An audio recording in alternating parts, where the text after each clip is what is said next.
कामदेव बोला कभी नहीं करेंगे भगवान, मुझे माफ करो।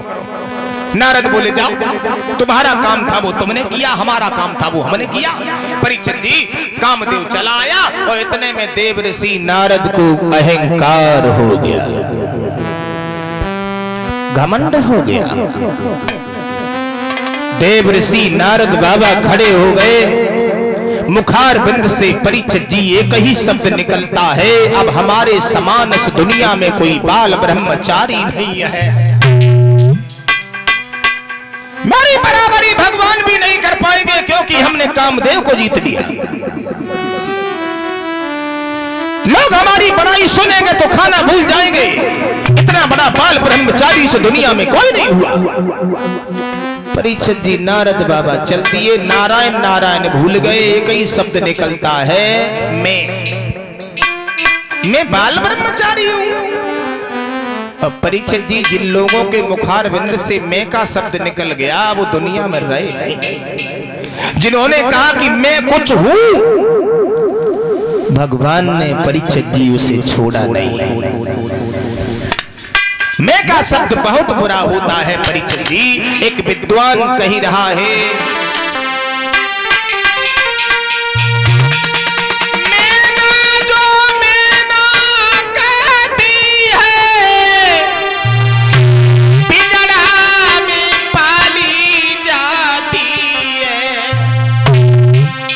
मैना कहती है मैं कुछ नहीं हूं, और वो परीक्षित जी पिंजड़ा के अंदर पाली जाती है। देखो कवियों की कल्पनाएं, बकरी जो मैं करती है वो गले छुरी चलवाती है।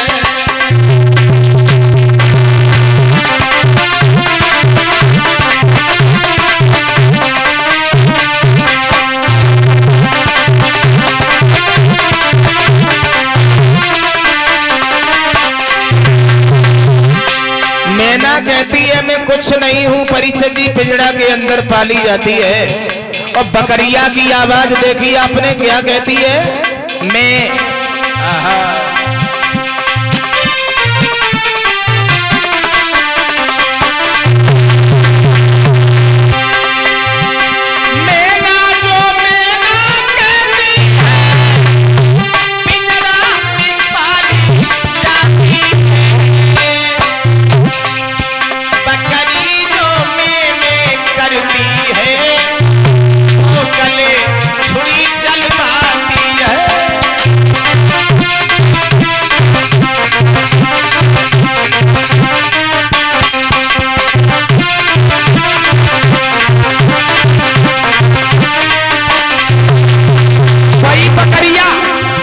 परीक्षित जी जो मैं कहती थी बको हड्डी मांस अलग करनी, बकियात निकाली जाती, उसिया तक की ओ भैया बात बनाई जाती है।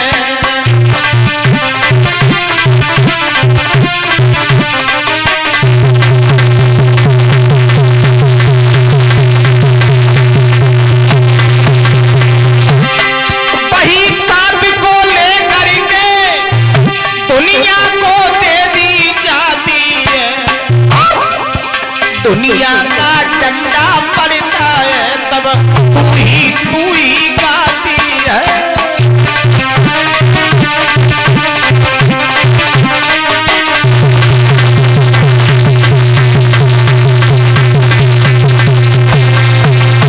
बकरिया की आंत से परीक्षित जी तांत बनाई गई और उसी तांत को लेकर के दुनिया को दे दिया गया। दुनिया ने वह तांत से जब रुई धुनी तो परीक्षित जी वह तांत में से आवाज आई, तू ही, तेरे अलावा भगवान अब कोई नहीं है। नारद बाबा को भी घमंड हो गया कि हमारे समान अब कोई बाल ब्रह्मचारी नहीं है। बच्चा बच्चा हमारी प्रशंसा कर रहा है, हमने कामदेव को जीत लिया, हमारी बराबरी भगवान भी नहीं कर पाएंगे, मैं बाल ब्रह्मचारी। चलते चले गए। रास्ता में परीक्षित जी भोले बाबा से भेंट हो गई। भोले बाबा ने जो नारद को देखो, नारद बहुत दिनों में तुम्हारे दर्शन हुए, कहाँ चले गए थे? नारद बोले भोले बाबा चिल्ला काहे को रहे हो? चिल्लाऊंगा नहीं, सम्मान से बोलना सीखा, कोई ऐसे वैसे साधु नहीं रहे। मतलब बाल ब्रह्मचारी हूँ, हमसे कहो नारद जी। नारद जी अब ठीक बोले, ऐसे ही बोला करो, समझ गए? ऐसे वैसे साधु थोड़ी ना है। नारद जी तुम्हें घमंड हो गया। नारद बोले क्यों घमंड नहीं होगा भाई, घमंड वाली बात है, कामदेव को जीता इसलिए घमंड है। ये घमंड भरे शब्द तुमने हमसे तो कहे, लेकिन नारायण से नहीं कहना। नारद बोले क्यों नहीं कहेंगे, चोरी थोड़ी ना की है, अभी जाके कहेंगे, लेके भगवान हमारा क्या करे। चल दिए परीक्षित जी, अहंकार है नारद बाबा को। पहुंच गए नारायण के पास में, हर्ष मिले उठे रमानिकेता, और बैठे आसन ऋषि समेता। नारायण भगवान ने नारद बाबा को उच्च आसन दिया, बैठा दिया। नारद बहुत दिनों में तुम्हारे दर्शन हुए, कहाँ चले गए थे नारद?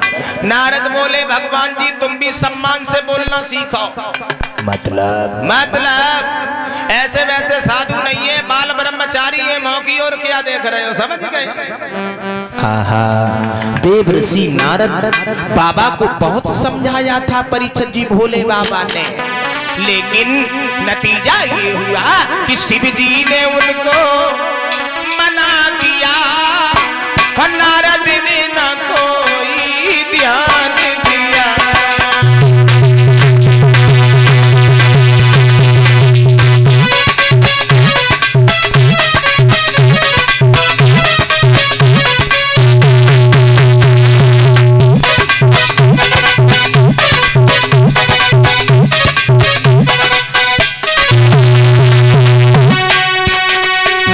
बाबा को बहुत समझाया था परीक्षित जी भोले बाबा ने, लेकिन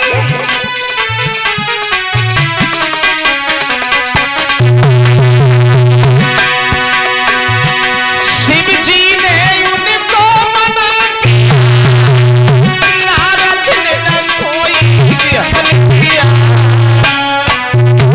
और भूल गए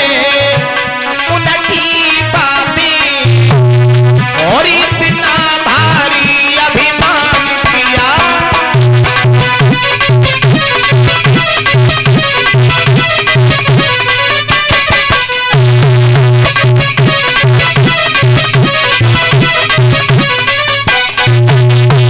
भोले बाबा ने बहुत समझाया था, लेकिन नारद ने भोले बाबा की एक बात नहीं मानी। नारायण भगवान हम बाल ब्रह्मचारी हैं, हमारी बराबरी तुम भी नहीं कर पाओगे, हमें कहते हैं बाल ब्रह्मचारी देवर्षि नारद।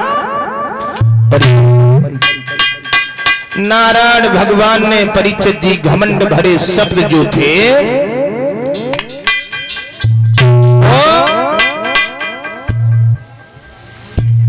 नारायण भगवान के हृदय को विदीर्ण करते हुए निकल गए।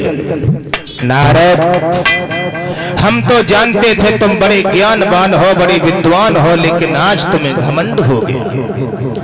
तुम्हारे घमंड को चूर करने के लिए हम लीला दिखाएंगे। भगवान ने परीक्षित जी नारद बाबा के अहंकार को दूर करने के लिए एक माया का जाल फैलाया। एक सुंदर सी नगरी बसाई, उस नगरी में परीक्षित जी एक शील निधि नाम का राजा हुआ।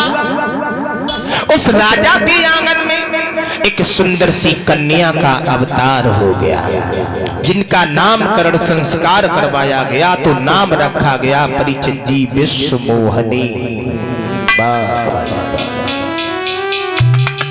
धीरे धीरे विश्वमोहनी परीक्षित जी बड़ी हुई। शादी के 2 दिन पहले नारद बाबा विश्वमोहनी के दरबार में पहुंच गए।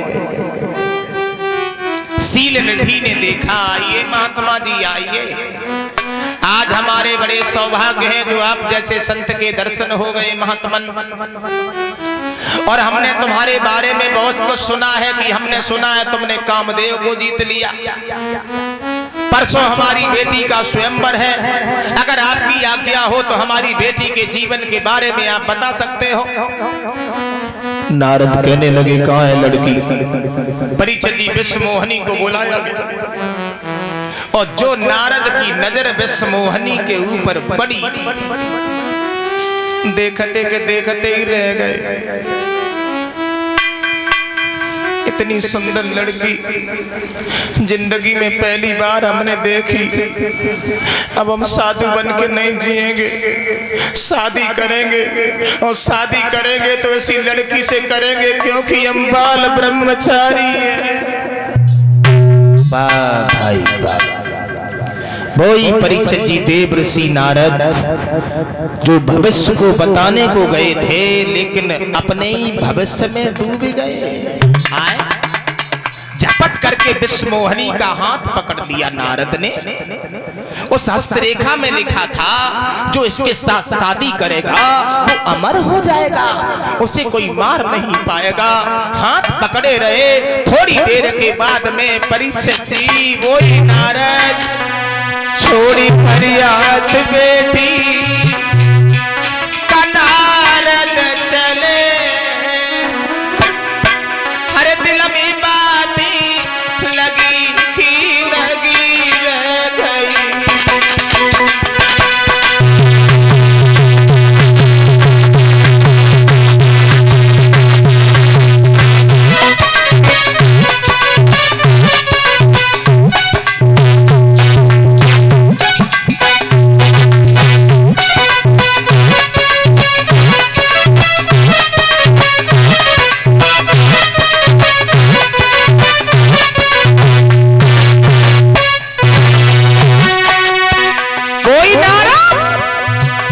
विश्वमोहनी को निहार करके पागल हो गए। आहा, अब हम साधु बन के नहीं जिएंगे, नहीं जिएंगे। हम भी शादी करेंगे, अपना घर बसाएंगे, परिवार बसाएंगे, बाल ब्रह्मचारी है ना। आहा, छोड़ी कर हाथ बेटी का नारद चले। दिल में बातें लगी की लगी रह गई। कछु कह ना सके अपने मन की व्यथा। अवनीश, अरे कछु कह ना सके अपने मन की व्यथा। चलती दिल है छुरी की छुरी।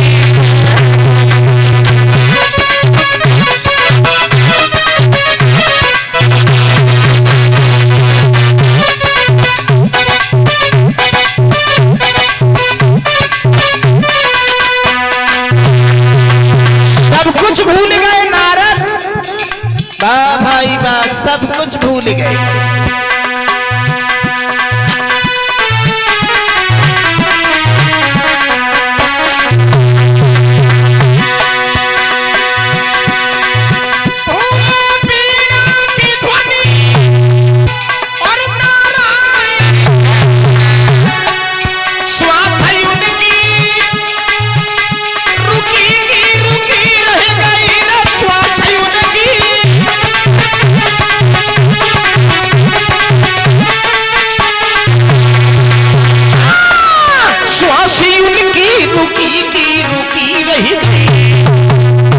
समझ ना सके हरि की लीला, नजर उनकी झुकी की झुकी रह गई।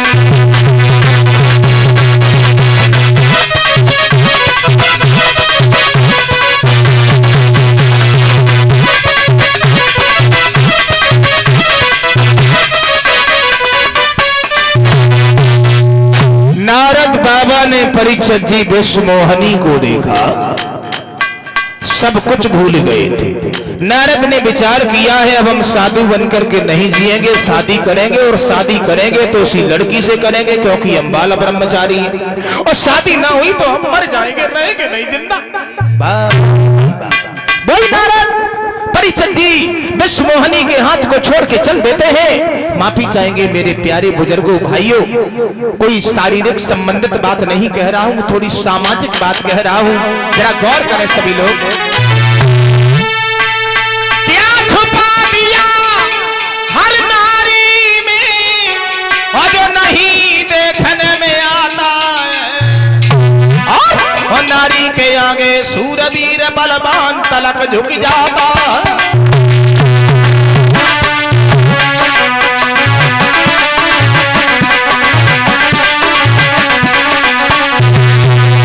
बड़े बड़े ब्रह्मचारी, बड़े बड़े योगधारी, बड़े बड़े तपधारी आहा डिग गए, परिचद जी डिग गए, डिग गए।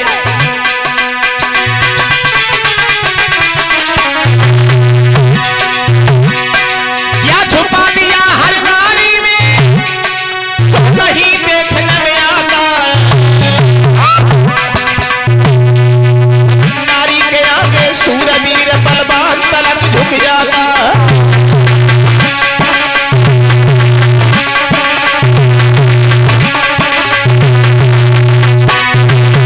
परिचद जी मानव की बात छोड़ो, अरे मानव की बात छोड़ो लाला।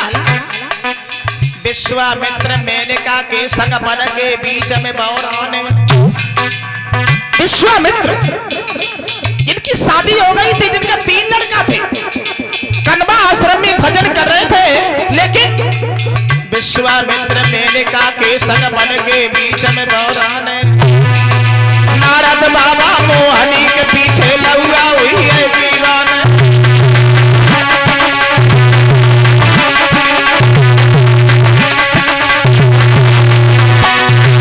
और सुना देखा बा देवराज इंद्र को ब्याही छोड़ी अपनी नारी, देखा बा चंद्रमा को जो गुरु की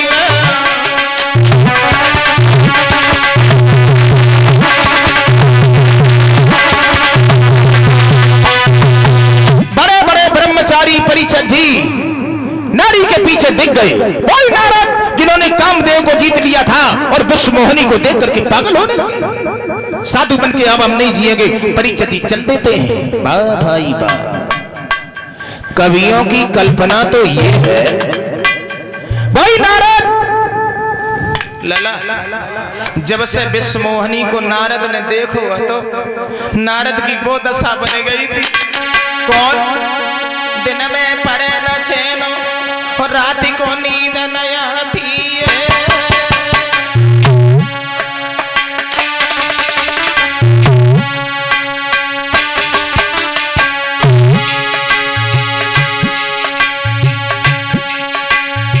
न दिन में चैन है न रात में नींद है।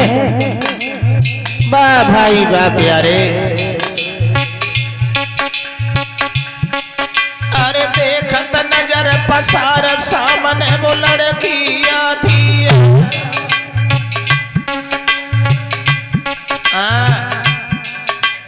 अरे हराम अब खाना पीना सोचे नारद बिन लड़की के यवनाए जीना है गरीबों की सदन जावेगी। भैया विश्व मोहनी दुल्हन गान मेरे घर में आवेगी। नारद का कोई दोष भी नहीं था। अरे प्रेम बुरी जंजीर वीर तुम झूठ मथिर माना, जब नाए जाति का छुपे सबुरी बीमारी जय जाना। हमेशा दिल पे दिल धड़के, अरे बुद्धि करे न काम कले जो बिना प्रेमी तड़प हराम खाना पीना हो और दिन में परे न चैनो राती को नींद न आवे।